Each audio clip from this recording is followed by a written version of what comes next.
Netanyahu को गिरफ्तार करेगा भारत का दुश्मन तुर्की।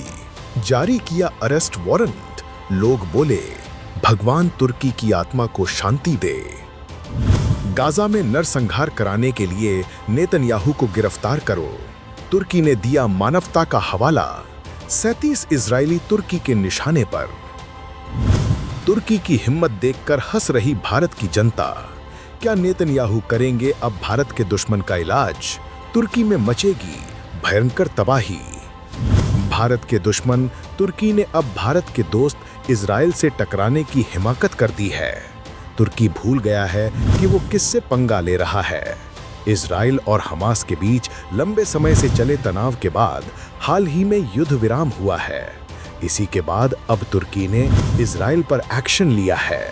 तुर्की ने घोषणा की कि उसने इजराइल के प्रधानमंत्री बेंजामिन नेतन्याहू और उनकी सरकार के वरिष्ठ अधिकारियों के खिलाफ जनसंहार के आरोप में गिरफ्तारी वारंट जारी किए हैं। वो भी एक दो नहीं बल्कि कुल 37 संदिग्धों पर तुर्की ने जनसंहार के आरोप में गिरफ्तारी वारंट जारी किया है।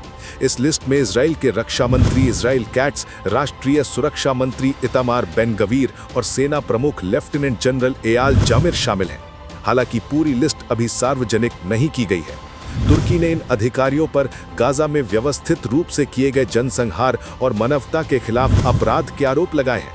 बयान में तुर्की फिलिस्तीन मैत्री अस्पताल का भी जिक्र है, जिसे तुर्की ने गाजा पट्टी में बनाया था और जिसे इजराइल ने मार्च में बमबारी में नष्ट कर दिया था।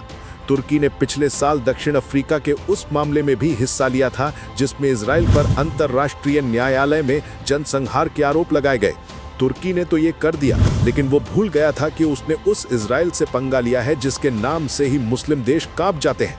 तुर्की की तरफ से गिरफ्तारी वारंट जारी करने के बाद इजरायली विदेश मंत्री गिदोन सार का बयान सामने आया है। उन्होंने एक्स पर कहा, इजराइल तानाशाह राष्ट्रपति रेसेप तैयब एर्दोआन के इस नए पब्लिसिटी स्टंट को सख्ती से खारिज करता है।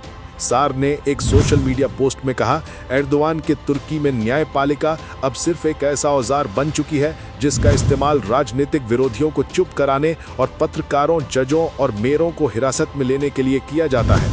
उन्होंने इस साल की शुरुआत में इस्तांबुल के मेयर एक्रेम इमामोग्लू की गिरफ्तारी का हवाला भी दिया।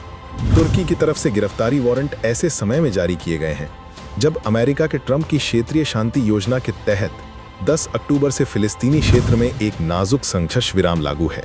तुर्की को हमास का रक्षक माना जाता है। तुर्की में हमास का खुलकर आना जाना भी है।